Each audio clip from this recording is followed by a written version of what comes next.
Nitong hapon mga kapatid, tayo po ay pumasok sa aklat po ng ikalawang Timoteo. Ito po ay kinikilala po ng karamihan bilang yung pinakahuling liham, huling sulat na ibinigay po ni Apostol Pablo, hindi lamang po kay Timoteo, maging sa buong iglesia. During this period of time, si Pablo po most likely and traditionally nakakulong po sa lugar ng Roma. At dahil po dito, nais po niya magbigay ng mga ilang huling bilin sa kanyang anak sa pananampalataya na walang iba kundi si Timoteo. Isang lingkod ng Diyos na inalagaan po ni Pablo spiritually. Isang lingkod ng Diyos who was half Greek and half Jewish and who was called by God to preach His Word. At dahil po diyan mga kapatid, dahil ito na nga po yung mga huling bilin po ni Pablo sa kanyang anak sa pananampalataya si Timothy, at ito na po yung kanyang huling liham na maisusulat in all of the New Testament documents that is seen in the New Testament. Masasabi po natin that in-appoint po at itinalaga ni Pablo si Timothy bilang isang apostolic delegate upang maglagay ng kaayusan sa Church of Ephesus. And tradition teaches that Timothy was in fact the pastor delegate, apostolic delegate in Ephesus upang maglagay po ng kaayusan at madepensahan ang ebanghelyo laban sa mga sumasalungat sa katuruan ni Kristo. Mga ilang bilin ang ibinigay po ni Pablo kay Timothy, at yung makikita po natin dito ay mababasa po sa chapter 1. Dito po tayo sa chapter 1, beginning at verse 8. Ito yung mga ilang bilin po ni Pablo kay Timothy nung siya po ay nakakulong.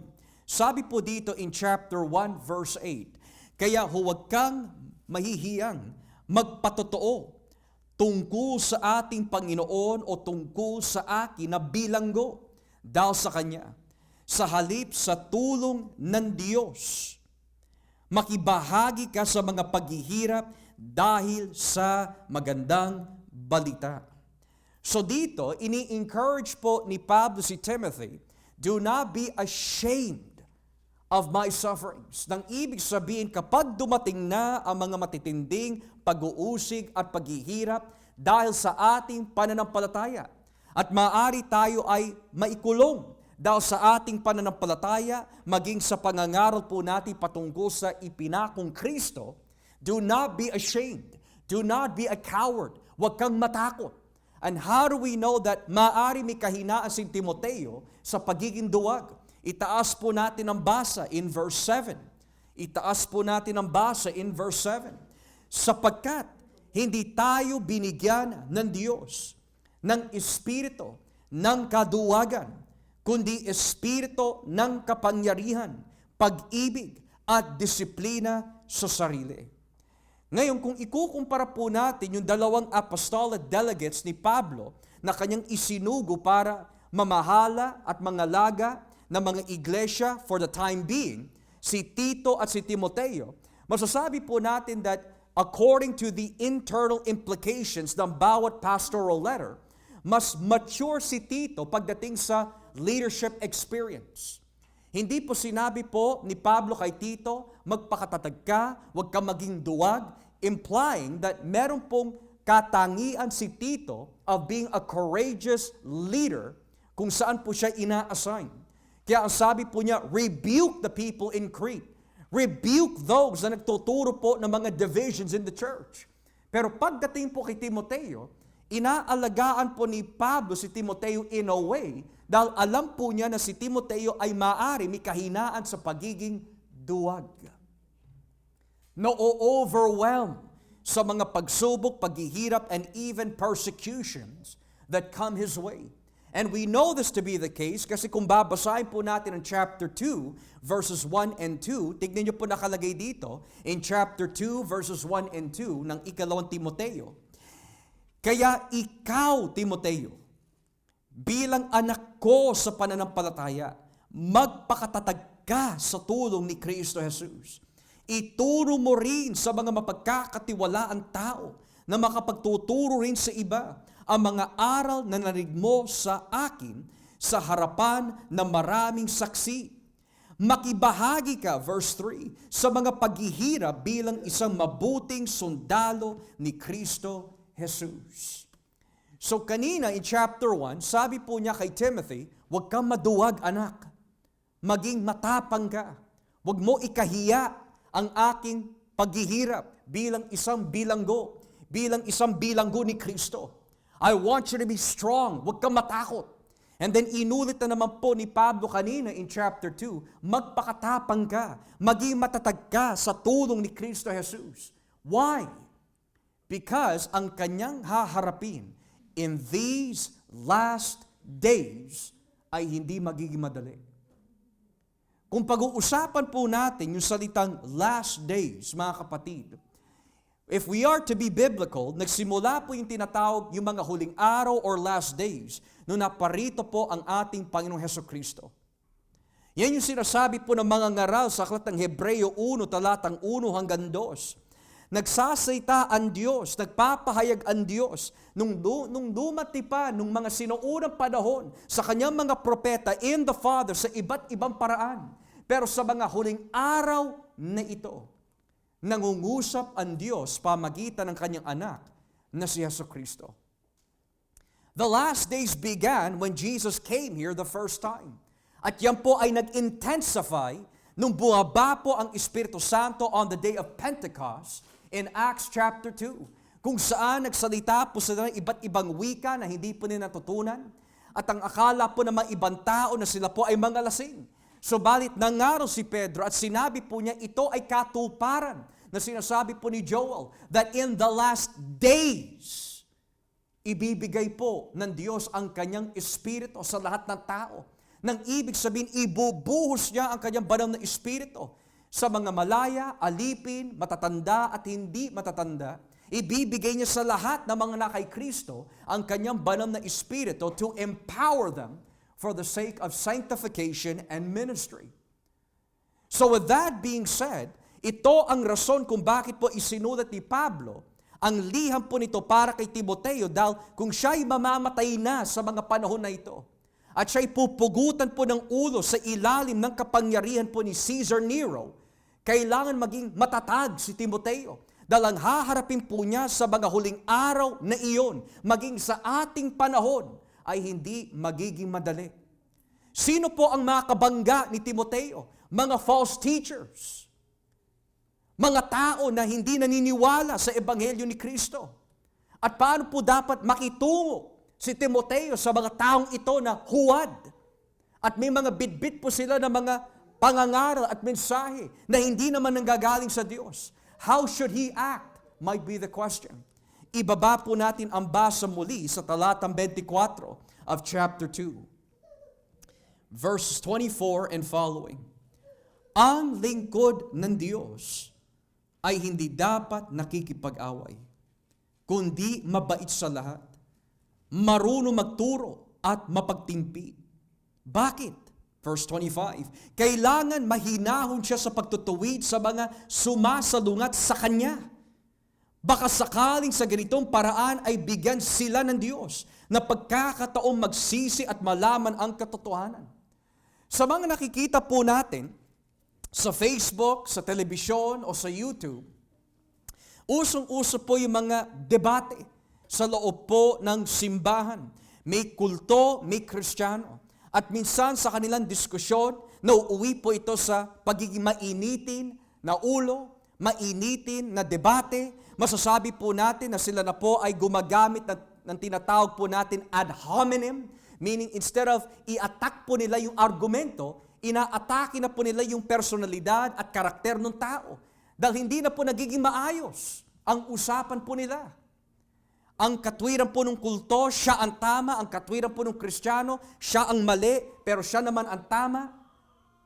So ngayon, dahil hindi sila nagbabantay, lalo na po sa Kristiyano, nakagawa po siya ng mga bagay na hindi tama. Instead of mahikayat po niya yung tao palapit kay Kristo, napapalayo pa lalo, yung tao wala kay Kristo. So ito ang rason kung bakit sinabi ni Pablo, kailangan mahinahon siya sa pagtutuwid sa mga sumasalungat. Hindi porket iba po ang kanilang pananampalataya, hindi na po tayo mahinahon sa kanila. Iglesia ni Kristo man po yan, Mormon po yan, atheist man po yan, o ibang pananampalataya, ang sabi ng Biblia, maging mahinahon ka, Timoteo. Bakit? Dahil kaluluwa pa rin yan. Kaluluwa na binulag ni Satanas. Kaluluwa na nasa ilalim ng poot at galit ng Diyos. At kung tayo po ay magiging mahinahon sa ating pagtutuwid sa mga taong mali ang aral, sabi po dito ni Pablo, baka sakaling sa ganitong paraan ay bigyan sila ng Diyos ng pagkakataong magsisi at malaman ang katotohanan. So, we could desire to always be right, but if the attitude and approach is not right, hindi rin pala epektibo yun. So, ang mensahe na ipinapakita ho sa atin ni Pablo, sa pamagitan ng tamang pananalita, tamang doktrina, tamang karakter at pag-uugali at pakikitungo sa mga sumasalungat, ay pwede rin gamitin ng Diyos bilang daan at instrumento na makita nila na mali ang mga itinuturo nila at kailangan tanggapin yung itinuturo ng kanilang mga opponents that is giving them the truth of Christ. Kaya sabi ho dito, baka sakaling sa ganitong paraan ay bigyan sila ng Diyos ng pagkakataong magsisi at malaman ang katotohanan. Sa ganoon, maliliwanagan ang isip nila at makakawala sila sa bitag ng Diablo na bumihag sa kanila para gawin ang nais nito. So hindi po yan magiging madali para kay Timoteo. Biro mo kung siya ay isang batang lingkod ng Diyos, anywhere between 25 years of age to 40 years of age, no one can really say with certainty, but we do know bata pa lang ho si Timoteo. In 1 Timothy, ang kalaban po niya yung mga ay may edad. Hindi nila kinikilala ang kanyang otoridad. Pagdating naman dito, mga false teachers naman ang kanyang haharapin. And in the last days, it's not going to be easy. At yan ang haharapin po ni Timoteo. So dito, kitang-kita ho natin, posible sa isang huwad na guro na mabuksan kung magiging mahinahon ang Kristiyano sa kanyang pakikipag-usap sa taong yun. Pero kailangan din po natin maging practical din. Dahil hindi lahat ng huwad ay mabubuksan. Ulitin ko ho. Kaya po natin binasa kanina yung chapter 2 hanggang chapter 3 dahil nais po magbigay si Pablo ng dalawang contrast. And what is that? The first point is, may mga huwad na maliliwanagan. Kaya maging mahinahon ka sa kanila sa iyong pagtutuwid. Pero hindi lagi ganito ang magiging resulta. Bakit po? Dahil hindi lahat ng huwad ay mabubuksan. Kapag sinabi huwad, it means false. Hindi tunay. Hindi totoo. Hindi legit. Hindi validated ang kanilang pananampalataya. At sino po yung mga huwad na tinutukoy po ni Pablo dito? Basahin po natin ang chapter 3 verse 1. Tandaan mo ito, magiging mahirap ang mga huling araw. Dahil magiging makasarili ang mga tao. Now let's pause here for a moment.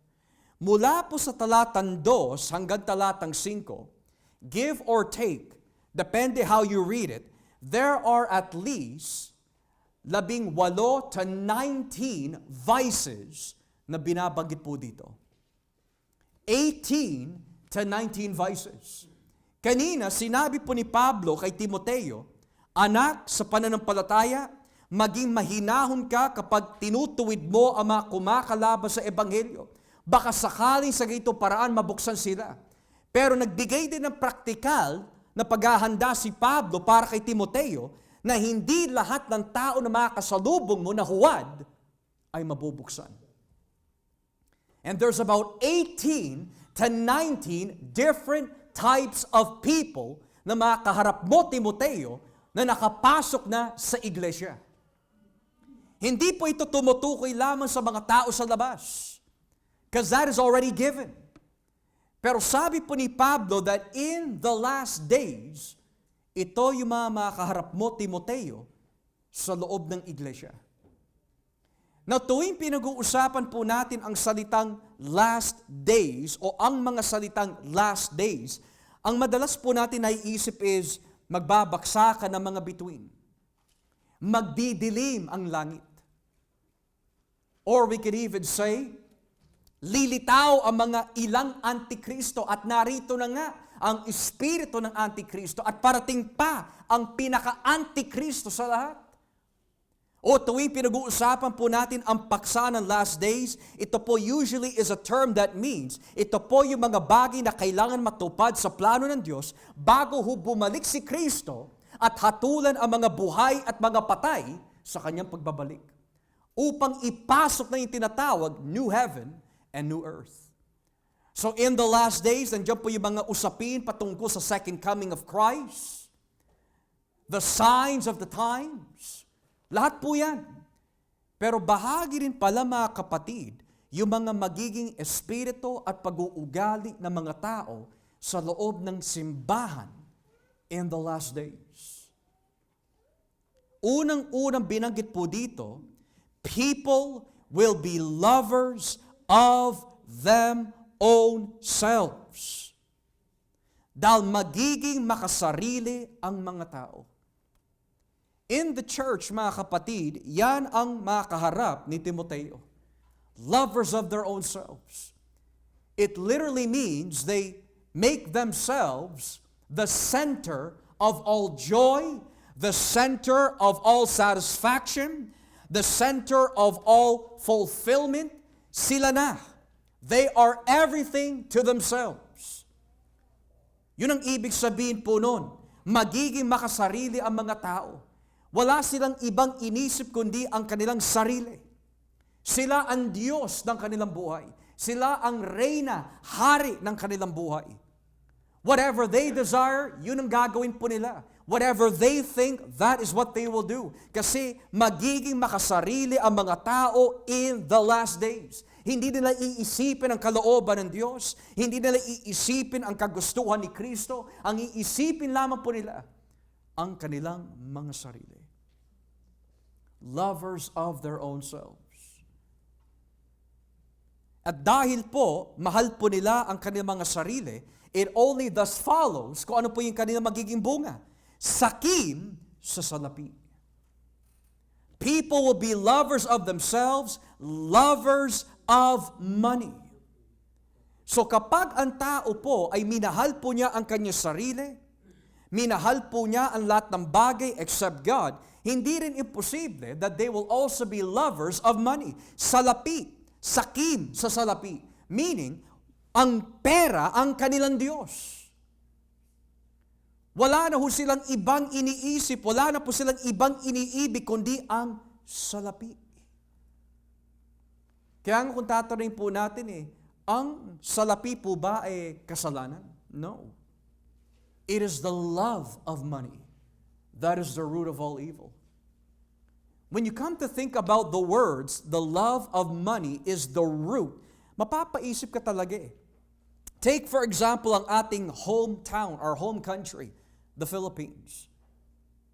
Ang buong bansa ay naghihirap. Sino ho ang yumayaman? The corrupt. Instead of tulungan po nila yung mga mahihirap, tulungan po nila yung mga nangangailangan, what do? Dahil ang pera ang kanilang Diyos, nagpapayaman sila, and therefore, totoo ang sinasabi ng Biblia. Men will be lovers of themselves, lovers of money. Now, ang pera ay pagpapala din po yan ng Diyos. Pag ginamit sa tama. Kapag ginamit sa ating mga pangangailangan. Kapag ginamit po sa mga pangangailangan ng tao. Pero ang pera ay nagiging Diyos din ng mga tao according to Paul in the last days. May mga iba na hindi maglilingkod sa Panginoon hanggat hindi pa ho nila nakakamtan yung tinatawag financial stability. Intayin mo muna na makamtam ko muna yung financial stability and then I will serve God. Pero the Bible says, hindi po pwede ganun. Sabi nga po ni Kristo sa kanyang mga alagad, huwag kang mag-iipon ng pera, huwag kang mag-iipon ng pagkain, huwag kang mag-iipon ng ganito, huwag kang mag-iipon ng ganyan. Kapag isinugo na kita, the worker is worthy of his meat. Nang ibig sabihin, ako ang mag-aalaga sa iyo mga apostol. Hindi ko kayo pababayaan. Because in those days, badamang, ang katwiran po na marami, before I do anything for God, I need to first be financially stable. Pero sabi po ng Diyos, no. I will protect you. Ako ang bahala sa inyo. Kung yung mga hindi matuwid, pinapaulanan ko, at yung mga matuwid, pinapaulanan ko rin. Meaning, God is the one who will providentially take care of everything. At kung yung mga hindi mananampalataya ay inaalagaan po ng Diyos, how much more yung kanyang mga anak? So in the last days, men shall be lovers of money. Kaya nga in the church, paano po nakapasok yan? Behind the pulpit. Prosperity gospel. Prosperity teachers. Now we need to make a distinction mga kapatid sa pinagkaiba po doon sa salitang prosperity na unbiblical sa prosperity na biblical. Malino na itinuturo po ng Biblia that God wants the church to prosper. Malino na itinuturo po ng Biblia, He wants your health to prosper. Malino din po itinuturo po ng Biblia that He wants you and your children to be fruitful and to be prosperous. Yan din ang sinabi po niya kay Josue kanina. Be strong and courageous at kung tutuparin mo ang aking kautusan, you will be prosperous and you will succeed. Pero hindi yon ang ibig sabihin ng mga unbiblical na prosperity preachers. Ang ibig po nila sabihin is, it is never God's will that you suffer. It is never God's will that you be poor. It is never God's will na kahit kailan hindi ka magkasakit. Baluktot na prosperity ang kanilang hinahatid sa mga tao. Kaya nga sabi po ng isang mangangaral by the name of John Piper, kung totoo man ang prosperity gospel na itinuturo ng mga ito, then the most hated man was Paul. Sabi po ni John Piper. Anong ibig sabihin po noon? Si Pablo po ba mayaman? Si Pablo po ba hindi nakaranas ng imprisonment? Sakit karamdaman? Kasi kung yun ang basihan ng pagiging makadiyos at mahal ka ng Diyos, then Paul was the most hated man. Pero hindi lang po si Pablo. If we're talking about men in the realm of perfection na, and that is only for Christ, si Kristo was the most hated. Kaya in the last days, men will be lovers of money. Kaya hindi nila ipapangaral ang katotohanan. Hindi nila sasabihin ang katotohanan dahil ang nais lamang po nila ay pera. Kaya makikita po natin at ito ay nakakalungkot sa karamihan ng mga malalaking simbahan. Hindi lahat, pero karamihan sa kanila. Takot na takot sila mawalan ng miyembro. Kapag nawala ang miyembro, nawala ang pera. Nawala ang financial support. At kapag nawala ang financial support, wala ding sweldo yung mga ngaral. Because they are lovers of money. So nagtitiwala po sila sa pera rather than on God. Yan ang magiging ugali sa mga huling araw. Kaya gagawin po nila ang lahat na magagawa po nila, angkop sa laman, para lang manatili ang mga tao na namumuhay sa laman, para hindi nahahadlangan ang pagpasok ng pera sa simbahan. Lovers of money. Then it says here, mayabang, mapagmataas. Meaning mga kapatid, wala na silang ibang binibida kundi ang kanilang sarili. Binibida po nila ang kanilang husay. Binibida po nila ang kanilang mga gawa. Binibida po nila ang kanilang kayamanan at kayamangan. At we can say kaalaman sa Biblia. Pero never po nila pinagmamalaki ang Diyos. Mapang-insulto, masuwai sa magulang, walang utang na loob, at hindi makadiyos. Alam niyo po yung salitang walang utang na loob? Notice in your English translation, sunod-sunod po yung un na binabanggit po dito. In verse 2, ungrateful, unholy, unloving, unforgiving, puro yun talaga ang magiging bunga ng mga tao that are not in Christ. Consistently. Posible po ba, mga kapatid, na makapasok po yung mga ganyang klaseng pag-uugali at lifestyle in the church? Absolutely. Nangyari na ho ito sa panahon ni Pablo. Nangyari na po ito sa panahon po ni Timoteo. Ang mga tao ay magiging ungrateful, meaning, biro mo, pinagpala sila ng Diyos. Ibinigay ng Diyos sa kanila ang lahat ng kanilang kagustuhan at ang isinukli sa Panginoon is ungratefulness. Hinihiling po nila sa Panginoon ang mga ilang prayer requests. Lord, pagalingin niyo naman po ang aking mga minamahal sa buhay. Lord, bigyan niyo muna po ako ng magandang kotse. Lord, bigyan niyo naman po ako ng magandang bahay. Lord, bigyan niyo po ako ng magandang trabaho. At nung binigay ng Diyos ang kanilang pangangailangan, nung sila na ang hinihiling ng Panginoon ng commitment, hindi nila maibigay. Ungrateful.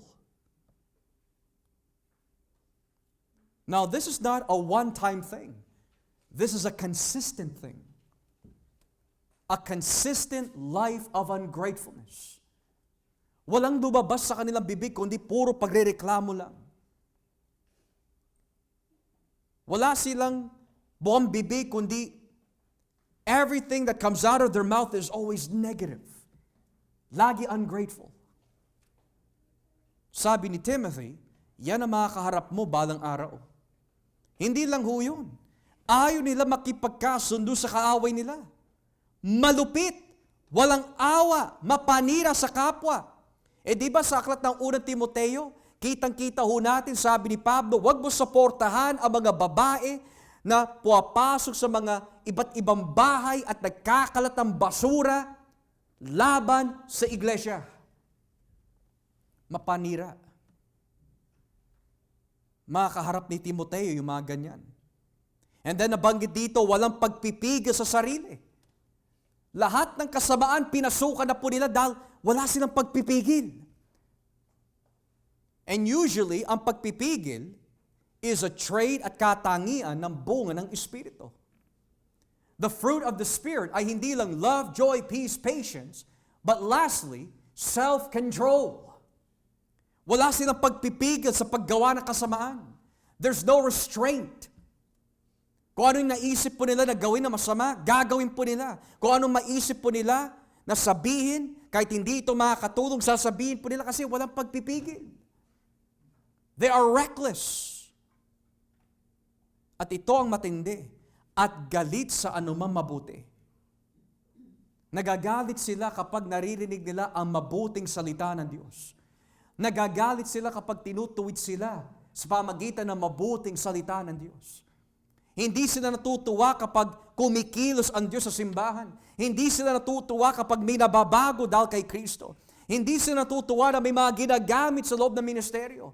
Dahil para sa kanila, ang lahat ng ito ay masama sa kanilang paningin. Yan yung mga ugali na papasok sa loob ng simbahan. Galit sa anumang mabuti. Instead of matuwa sila sa kilos ng Espiritu Santo, nagagalit sila. Para sa kanila, ang lahat ay masama. Para sa kanila, sila lang ang tama. Galit sa anumang mabuti. And then in verse 4, hindi lang iyan mga taksil sila, mapusok, mapagmataas. And look at what it says in English, lovers of pleasure rather than lovers of God. Mahilig sa kalayawan sa halip na maibigin sa Diyos. Nangyayari ho ito sa panahon ni Timothy at nangyayari din po sa ating panahon. Kaya kailangan maging handa ang simbahan. Dahil habang mga kapatid ipinapangaral ang salita po ng Diyos, sila sala ang bawat isa. We are being refined by the Word of God. The more that the Word of God is being unpacked, lalo tumatalas po ito, pumapasok sa ating kaluluwa. At dito masusubok, dito magkakaalaman kung sino talaga ang nakay Kristo at sino yung mga hindi kay Kristo. In the last days, men shall be lovers of pleasure rather than lovers of God. Meaning, Hindi nila mahal ang Diyos. Ang mahal lang po nila ay ang kasiyahan na nagmumula sa mundo. Now, we need to make a distinction. Yung kasiyahan na binabanggit po dito ay hindi kasiyahan sa kabanalan, kundi kasiyahan sa kasalanan. In other words, they love anything and everything that will give them satisfaction except God. That could be people, that can be places, that can be things, that can be hobbies. Basta lovers of pleasure. Isang beses lang po ito ginamit sa Bagong Tipan. At ginamit po ni Pablo ang salitang ito to be very specific that in the last days, ito ang magiging ugali ng mga tao. Yung unang ugali, lovers of themselves. Yung huling ugali, lovers of pleasure. So bumubuo po siya ng inclusio. That in other words, sa mga huling araw, ito yung mga magiging katangian at pag-uugali ng mga tao na hindi nagmamahal sa Diyos. Bakit? Mahal nila ang kanilang sarili. Mahal po nila ang kalayawan. Lovers of pleasure. And that is very broad. In other words, lahat na nagpapasaya sa laman, go sila. Game lagi. Madali sa kanila, mga kapatid, na magbigay ng kapigatian sa banal na espiritu dahil wala silang nararamdaman. Because they are lovers of pleasure. Madali po sa kanila isang tabi ang Panginoon because they are lovers of pleasure. At dahil po they are lovers of pleasure rather than lovers of God, look at what verse 5 says. Ipinapakita nilang makadiyos sila, pero hindi naman nakikita ang kapangyarihan nito sa buhay nila. Iwasan mo ang mga taong ganito. Na bakit po natin nasabi kanina that ito yung mga papasok sa iglesia? Because according to verse 5, yung mga nabanggit po dito, they have a form of godliness. Nag-aanyong makadiyos. Alam niyo po ba yung salita nag-aanyong? Externally, parang totoo. Internally, hindi totoo. At bakit po nasabi ni Pablo hindi totoo? Dahil hindi naman nakikita ang kapangyarihan nito sa buhay nila. Meaning, they have no interest for the power of the gospel to transform people. So in other words, posible that in the last days, even though sinisikap po na simbahan to do its best na mag-monitor, mag-scan, to disciple, to teach faithfully, na mangalaga faithfully to the people of God, posible pa rin that even kahit mahigpit ang pagbabantay sa iglesia, may nakapasok at nakapasok pa rin. Bakit ganun? Bakit ganun? Ginawa naman lahat. Mahigpit naman ang security, mahigpit naman ang monitoring, pero bakit nakakapasok? Dahil ang Diyos lang ang may 100% certainty at kaalaman kung sino ang para sa Kanya. Biro mo si Pablo na ho ito, si Timoteo na ho ito. Hindi po ito mga pangkaraniwan na lingkod ng Diyos. They know their stuff. They know how to handle the church. And yet may nakakapasok pa rin. Why? Kasi omniscience belongs to God. Ang Diyos lang ang nakakaalam ng lahat. Pero ang tanong, bakit pinapahintulutan po ng Panginoon na makapasok ang mga huwad? Well, unang-una, para tapos na ang tanong, yan ang disenyo ng Diyos, na magbibigay sa Kanya ng kaluhatian. Pero kung ibabroaden pa ho natin, bakit po pinapayagan ng Diyos na makapasok ang mga ito? Dahil mga kapatid, nais po iparanas ng Diyos sa atin that when tough times happens in the church, at sa kabila ng mga paghihirap na ito, sa kabila ng mga pag-uugaling ito na kumakalaban sa Ebanghelyo ni Kristo, mananatili at mananatili pa rin ang mga tunay. Kasi paano nga naman po mga kapatid malalaman na totoo ang ating pananampalataya kung hindi po ito susubukin? What if Marami umalis sa iglesia dahil nga hindi nila kayang saluhin ang katotohanan. Mahal na mahal po pa naman yung mga taong yun. Tapos doon pa nakasalalay ang ating pananampalataya sa kanila. Kapag nawala sila, tangay ka rin. So kailangan mangyari ho ito. Dahil kailangan po natin maranasan yung naranasan ni Kristo. 3 taon po kasama ni Kristo ang mga ito. Pero may isa pa na tumiwalag. Pero nanatili tapat pa rin ang ating Panginoon. Kailangan maranasan din po ito ng simbahan dahil mismo si Kristo, naranasan po niya na siya po ay traidorin ng kanyang alagad. He was denied by His own apostle. He was forsaken by His own disciples. He was opposed by His own family. Pero hindi po yun naging dahilan na hindi siya magpatuloy sa Panginoon. Or in the case, sa kalooban ng kanyang Ama. Ganun din mga kapatid. Pero ang nakakatakot po dito sa verse 5 is that these are people na maaari, they think they possess Christ, but in reality, they do not. Yun ang nakakatakot. Ang hindi nakakatakot po dito is, bagamat nakakatakot siya, pero ibang level na nakakatakot po ito eh. It's one thing to admit that you have no desire for Christ.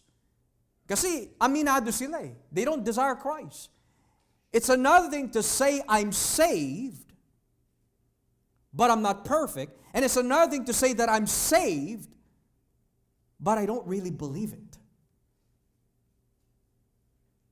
Lahat tayo ay maaari nasa number 2. I'm saved, imperfect, I'm not perfect, I'm struggling, but I'm striving, and that's okay. Kasi i-complete ng Panginoon ang kanyang mabuting gawain sa ating buhay sa kanyang pagbabalik eh. So it's good to be in number 2. Pero when you're in number 3, kung saan nabanggit po dito in verse 5, meron po silang anyong Kristiyano, pero hindi talaga Kristiyano. So ito'y nagbibigay ho sa atin ng mga ilang pahiwatig na may kaalaman po sila. Maari bahagi sila sa ministeryo. Maari marami na rin po sila alam. Ang kanilang doktrina ay tama, kaya lang ang problema, hindi nila matanggap ang demands of the gospel that transforms. Having a form of godliness hanggang panlabas lang. It's only external, pero kapag binuksan mo, walang laman. Kagaya po nung isang magsasaka na kinuusap po namin many years ago. Tinanong po namin siya, ano po ba ang pinagkaiba ng wheat sa tare? Sabi niya, Joshua, ito ang sagot. Buksan mo yung dalawa. They look the same, they grow at the same time, pero when you open the head, yung isa may laman, yung isa wala. Wheat and tare. Bakit po natin pinag-aaralan po ito mga kapatid? Dahil tayo po ay nasa huling araw. Hindi na ho katakataka kung bakit may mga lilitaw, may mawawala. Hindi na nakakagulat yan. Bakit po? Dahil alam ng Diyos kung sino ang para sa Kanya.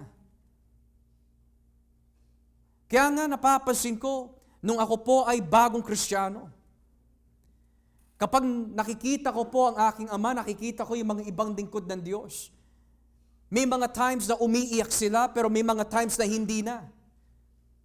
Kasi nasanay na sila eh. Nasanay na ho sila that may mga papasok talaga na hindi tunay. And therefore, kailangan alagaan yung mga tunay. Yes, ayos lang na iyakan yung mga taong naliligaw, pero you also have to be practical rin. This is the instruction of God. May mga papasok, may mga mawawala. May mananatili, may mga hindi mananatili. Pero yan po ba ay dahilan na hindi na magpatuloy sa Diyos? The answer of course would be no. Magpatuloy. What if kung 5 na lang ang dadalo? What if kung 3 na lang ang dadalo? Hindi na tayo magpapatuloy. Kapag hindi na ho tayo nagpatuloy dahil sa ganong klaseng rason, ang ating pundasyon ay ang mga tao, hindi na si Kristo. Kaya ang madalas narinig ko ho, kapag may mga nakakausap po kami ng mga ibang pastor, gaano kayo karami? Ilan ba ang miyembro nyo? Binibigay po namin lagi, less than 100. Kapag tinanong ulit, ilan ang miyembro nyo? Less than 60. Kapag tinanong ulit, ilan ang miyembro nyo? Less than 50. Bakit ganon? Pinapangaral ng salita ng Diyos eh. Ang gagawin namin. Kasi ang basihan po ngayon ng success, kapag marami, and that's it. Kung yun ang basihan ng success, talon-talo tayo ng Roman Catholic Church. Kasi billion sila eh. Kung yun ang basihan ng success. But in reality, mga kapatid, ang basihan ng church success is that each member of that church is conformed more and more to the image of Christ. Yun ang success. Ang success hindi yung dami. Dahil marami ang nakasama ni Kristo. Iilan lang nagpatuloy. So hindi na po katakataka that in the last days, ito yung mga makakapasok sa simbahan. Pero ito rin ang mapapansin po natin bilang pattern ng Diyos. Kapag may nawawala, may idadagdag. And then may mawawala na naman, may ipapalit ang Diyos. Kapag may nawawala, may idadagdag. Ganun lagi ang Diyos. There's always a remnant. Kaya nga may season na paglago, may season na pabawas. And then may season naman na paglago, then may aalisin na naman. Ganun ang buhay ng ministeryo. Kaya may mga days na iiyak ka, bakit ganito? May mga days na binigay ko yung puso ko sa kanila. Hindi, mga kapatid. Ang sabi ng Biblia, mahalin mo sila. Pray for them. Be patient with them. Bear with them.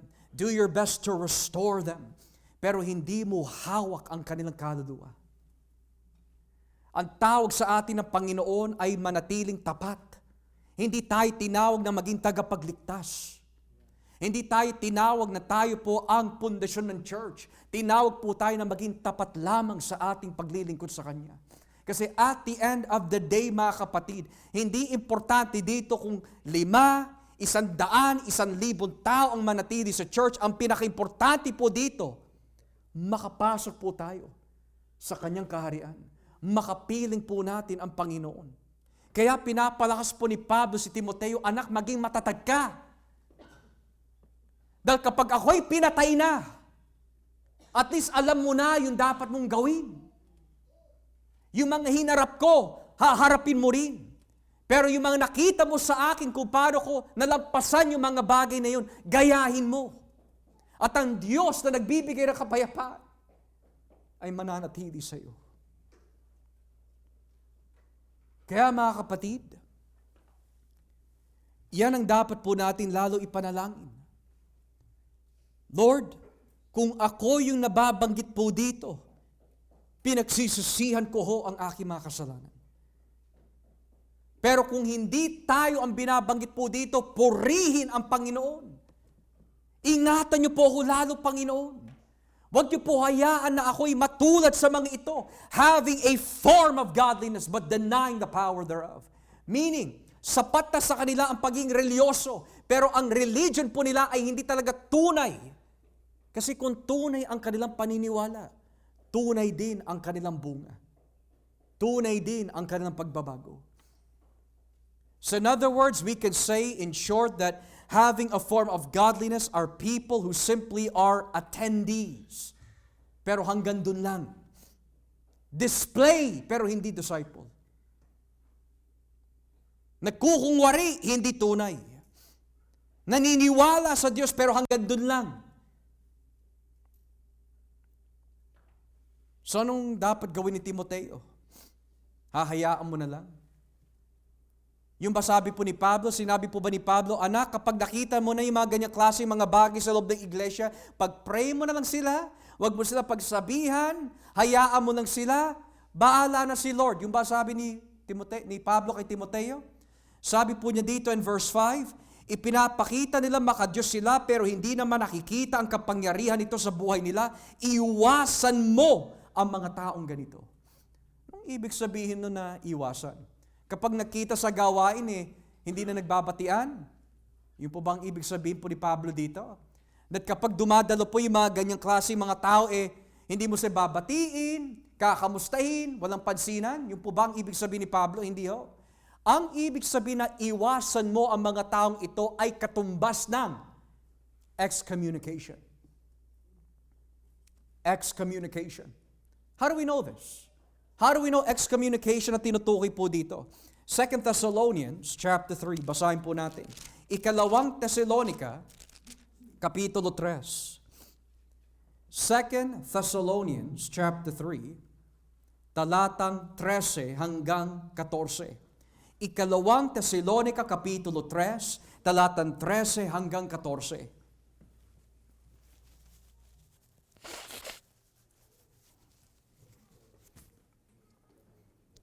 Sabi po ng Biblia sa verses 13 and 14, Ikalawang Thessalonica, Kapitulo 3, talatang 13 hanggang 14.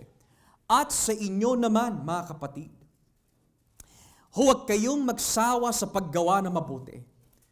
Kung meron mang ayaw sumunod sa mga sinabi namin sa sulat na ito, tandaan nyo sino siya at iwasan para mapahiya siya. Ngunit, huwag nyo siyang ituring na kaaway, kundi paalalahanan siya bilang kapatid. Na yung listahan na binabanggit po kanina sa 2 Timothy, about 18, 19 vices, give or take. Meron po yung procedure. Hindi po agad-agad that kapag yan na yung lumitaw, paalisin na po ng simbahan na ganun-ganun lang. Hindi ho.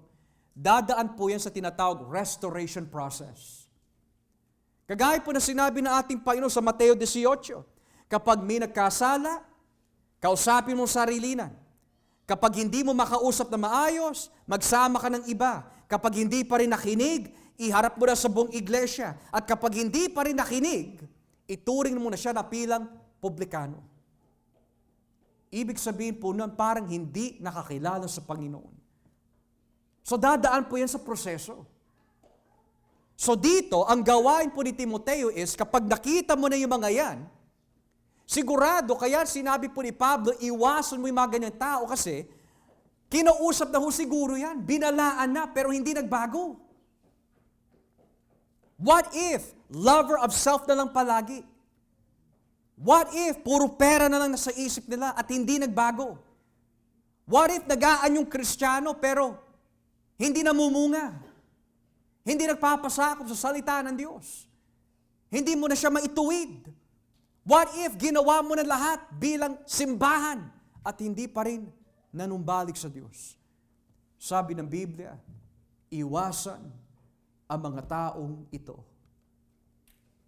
Kaya pagdating sa unang Korinto Kapitulo 5, napakadetalyado yung utos ni Pablo dito. Unang Korinto Kapitulo 5, may mga tao, bitbit po nila ang pangalan ni Jesus na ayaw magbago at sinisira po nila ang iglesia. Tignan niyo po ang sinasabi po dito sa talatang 11 of 1 Corinthians chapter 5. Unang Korinto 5, talatang 11. Sabi po ng Biblia, unang Korinto 5:11, 1 Corinthians 5:11 and following. Ang tinutukoy ko na huwag ninyong pakikisamahan ay ang mga nagsasabing sila'y mga kapatid sa Panginoon pero mga immoral, sakim, sumasamba sa Diyos-Diyosan, mapanlait, lasenggo at magnanakaw, ni huwag kayong makisalo sa kanila sa pagkain. Kung sa bagay, ano ba ang karapatan nating husgahan ang mga hindi mananampalataya? Ang Diyos na ang huhusga sa kanila. Ngunit tungkulin ninyo na husgaan ang mga kapatid kung tama o mali ang kanilang ginagawa dahil sinasabi sa kasulatan, paalisin ninyo sa iyong grupo ang taong masama. Now, nais ko rin po ilinaw ho ito. Dahil sigurado may magtatanong, Brother Josh, what if aminado naman po ako na ako'y nagkasala? What if sinisikap ko naman po magbago kaya nakakasala po ako? And then, most likely, hindi ikaw ang tinutukoy dito. Kasi ang tinutukoy po dito ay hindi yung nakakamali lang, nakakasala lang ng once or twice. Ito yung mga taong walang pagsisisi. Wala na nararamdaman. Ayaw na magbago. Which means, kinausap na sila, nagnanakaw pa rin. Sinabihan na sila, huwag kang sasamba sa mga Diyos-Diyosan, sumasamba pa rin. Ayaw nila magbago. Kaya ang sabi po dito, paalisin ninyo sa iyong grupo ang tao masama.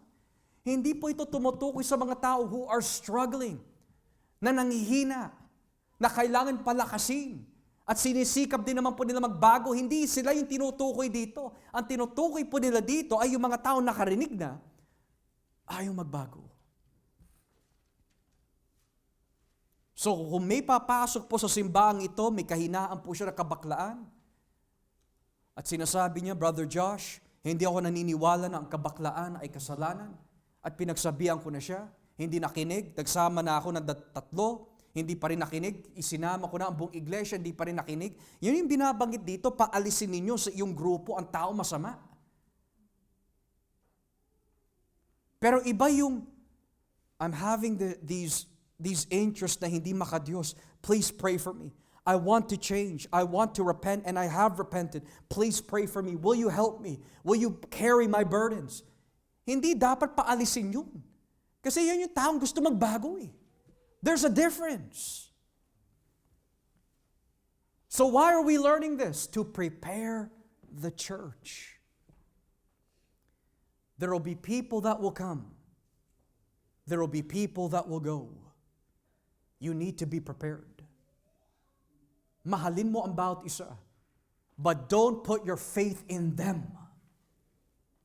Sabi po ng Biblia, mahalin mo ang isa't isa. Hindi sinabi, magtiwala kayo sa isa't isa with all that you have and with all that you are. Kaya nga, cursed is a man that puts his trust in man. Well, how do we reconcile that? Ibigay mo ang aral na ito sa mga mapagkakatiwalaan, meaning, their faith in the gospel is consistent. But it doesn't mean na si Timoteo, magtitiwala po siya with whole heart, soul, and mind sa tao, kundi sa Diyos lamang. Kaya habang nananatili tayo mga kapatid, alagaan natin ang bawat isa. Ipanalangin po natin ang bawat isa. Maging matatag ho tayo. Kapag may mga naliligaw, may lumilihis, may nanlalamig, reach out. Pray for them. Never condemn them. Strengthen them. Restore them. Pero kapag hindi na ho nanumbalik, alam nyo na. Hindi na dapat po tayo magulat pa. Hindi na dapat po tayo magsalita ng, bakit ganun? Hindi, alam na ho natin eh. My sheep hear my voice.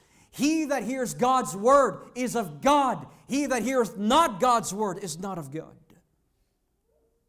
Napaka-basic lang ng instruction. Ang nakikinig at nananatili at nanunumbalik ay para sa akin. Ang hindi nakikinig, hindi nanunumbalik, hindi nagsisisi, hindi para sa akin. Napakasimple lang ng math. What if may mawala ho sa inyo? Ngayon nananatili ka, pero hindi ka na nagpatuloy. Yung mga nananatili, magpapatuloy pa rin po ba tayo? Ang Diyos lang ang nakakaalam. At ikaw rin ang nakakaalam. Dahil ang tunay na Kristiyano, ito'y mararanasan po niya sa banal na Espiritu.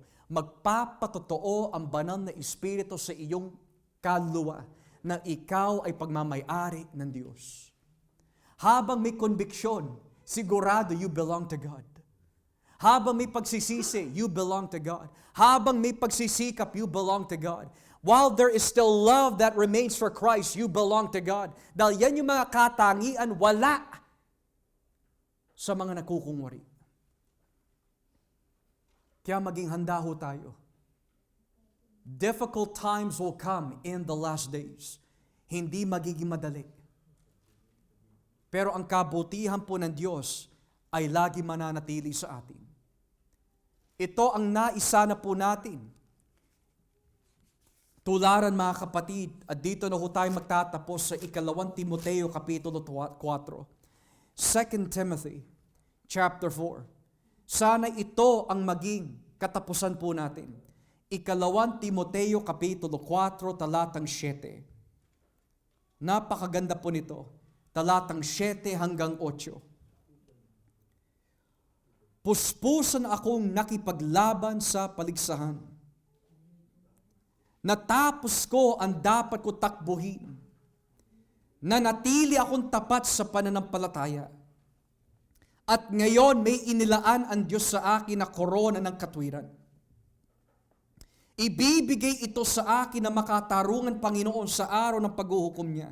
At hindi lang ako ang bibigyan, kundi maging ang lahat ng nananabik sa pagbabalik niya.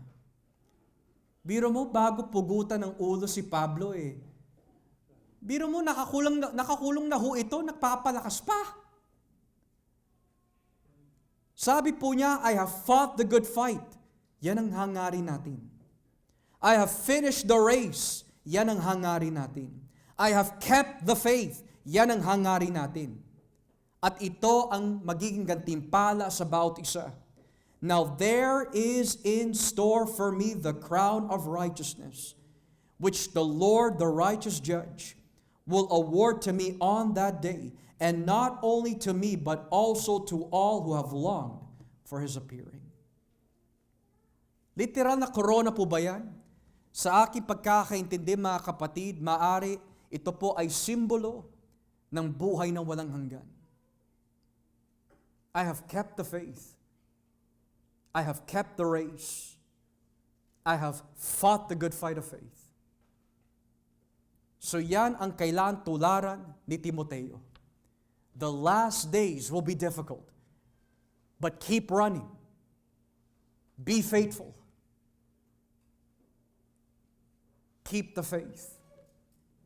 At may nakalaan na buhay na walang hanggan sa mga na kay Kristo Jesus.